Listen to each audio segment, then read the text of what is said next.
さあ、ということで、今日は、諏訪大社です。諏訪大社は4つあるんですけど、そのうちの今、本宮っていうところから来てます。上社のね、上社本宮。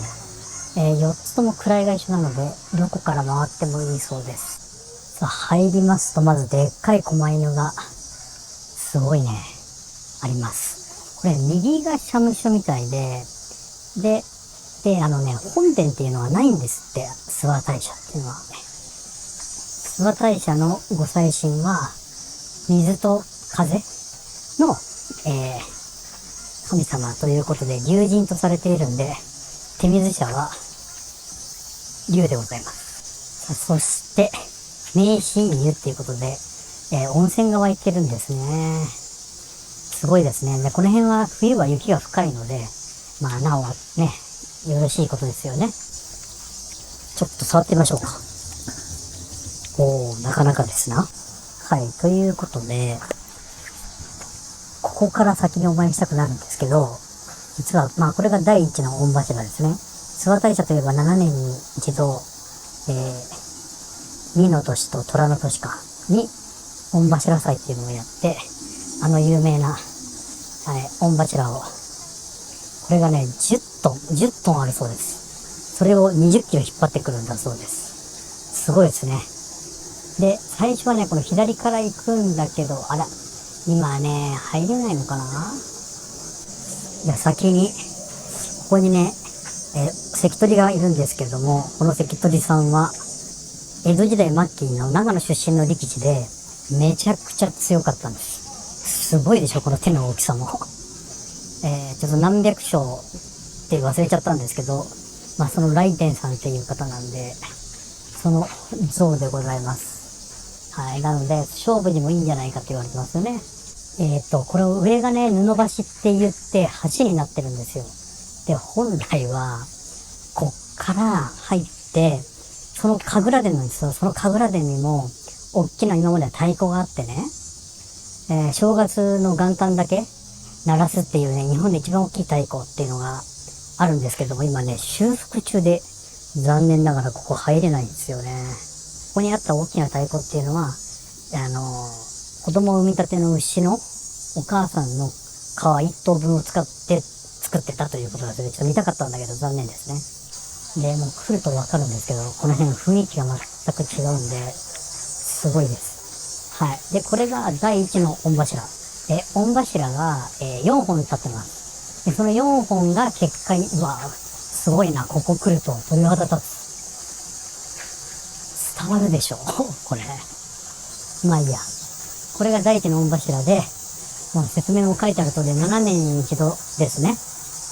はい。皆さん有名な御柱祭りの御柱でございます。そして意外に皆さん知らないんですけど、この後ろ、わかります？ちょっと削れてるの。これは20キロ引きずってきてるんで、その後で平らになってるんですね。はい。で、そしてここの水がすごくいい。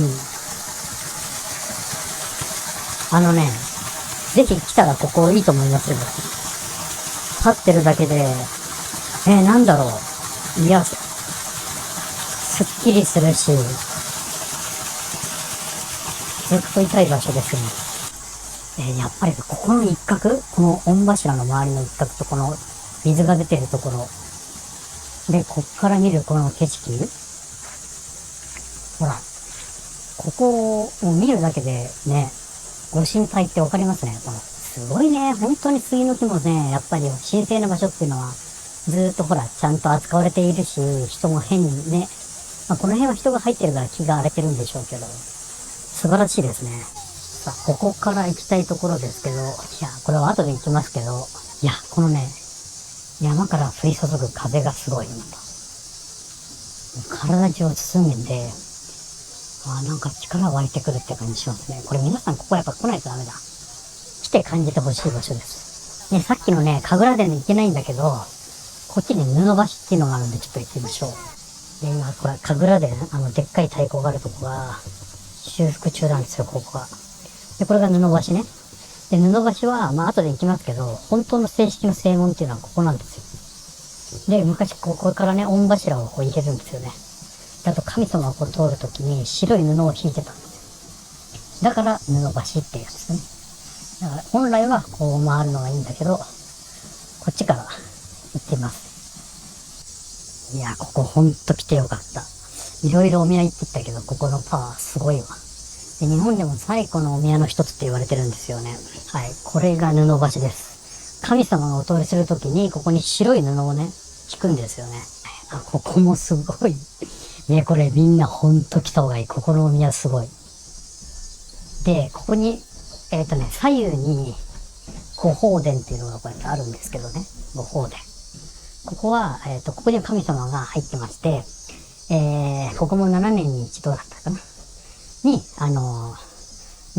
移るんですよね。新しくして移るってことで。で、今はこの西の方に神様がいるのかな、確か。はい。ということでお参りしてきます。御柱祭と一緒で、ここね、7年に一度、古い方のお宮を新しくして、新しい方に神様を移して、そしてまた今度古い方は今度作り直すっていう感じですね。これが西の方ですね。で、こっち行くと真ん中あるんだけど、で、この御宝殿っていうのは一番尊い建物になってます。海玉が入ってるのでね。はい。で、西と左があるということで、古い方を新しくするということですね。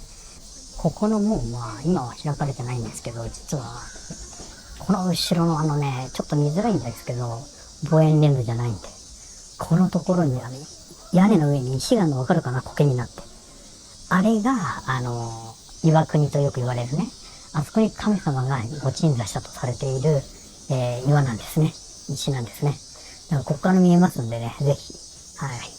ここで一回お参りされるといいと思います。で、すずり石、そう、すずり石って言うんですよ。ごめんなさい、ちゃんと説明しなくて。いや、石はすずり石って言って、すずりの形には似てるっていうところから来てるんですよね。説明は一応これでございます。このね、四つ足門と言います。で、この四つ足門っていうのは徳川家康が奉納したって言われている、確かね、この中で一番古い建造物だったと思います。で、この東の方は賽銭箱は今ないんですけど、こちらには今神様いないってことですね。はい、大栗主はもうそのままですね、出雲神社、出雲大社の神様、国造りの神様ですね。すごいいろんな神様がこれ妖拝できるようになってるんですね。いや、でもすごいね、やっぱり何百年っていう木がいっぱいで、ここも3本になってますけど、すごいですよ、ほら。これやっぱ来ないとダメですね。でね、布橋は実は抜ける前に、本当は神楽殿を見てこっちから来る。この木もすごいな。見てこれ。それはいいんだけど、この隣が第二の御柱です。はい。はい。御柱は、布橋の横にあります。はい。で、ここに鳥居があるんだけども、実はこれが本当の表参道なんですよね。だから、本来はここから入るんですけども、今駐車場が向こうになってるのは、第二次世界大戦の時に、なんせ参拝者がいっぱいになって、ここはすごいことになったってことで、今の位置に動かしたそうです。来なきゃわかんないよね。皆さんご存知のように、明治に、お寺と神社っていうのを分けたんですけど、その時にこの分かれたの、ここで分かれたそうで分かれてるよっていうことになってますね。ちょっと分かりやすいんで、ここで例にあげますけど、お宮の周りを4つ柱があるのが、この地方のしきたりなんですけども、わかるかな？一番太いのがだいたい一番第一の御柱って言われてるの。そして、先尖ってるじゃないですか。あれは先尖ってるのは、あそこに神様が降りるっていうことで尖らしてるんですね。ちなみに、あそこにも鳥居があるんですけど、はい、正式な表参道はここです。ということで行きましょう。いやいや、ほんとね、4社を日帰りで回ろうと思ったけど、どんだけできるか。ほんとすごいでしょ、この木が。はい。第一のさっきの御柱が一番、上位になるのかな。あと、ここの特徴としては、この彫りが、名前忘れちゃったんですけども、かなり有名な方が彫っていらっしゃるんですよね。だから彫刻はすごいと思いますよ、ほら。布橋歩いててもね、本当にこの左から来る風っていうか山側もう全然違うんで、絶対感じてほしい、これは。後ろの山。これ山がご神体なんでしょうね。まあ、山だけじゃないけどね。敷地の中に入ったんですけど、まあ、言うまでもなく、すごいです。本当にエナジーを言ってみんな感じてほしい。すごいパワーですよ。なんかしばらく痛い感じがする。これ山から来るんですね。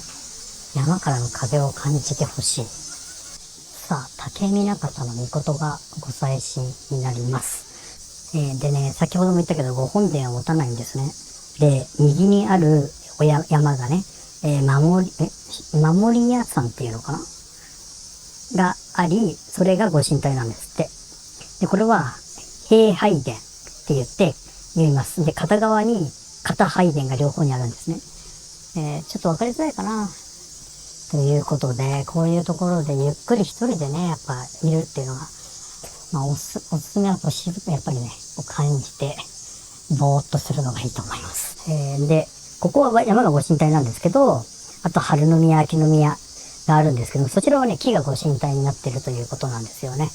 はい、もうこの古さが伝わって、今ね、修復しちゃうとどれだけ新しくなるのかわかんないけど、なんかもったいない気もするけども、ね、やっぱ新しくしてっていうのも大事なんだと思います。こちらも両拝所なんですけども、ご覧いただけるとわかると思うんですが、これが、4番目の御柱でございます。周りをね、4つの柱で囲っております。それが結界になってるんですよね。で、ここの山が、まあ、ご神体ですので、見てもわかると思いますけど、ものすごいエナジーでございます。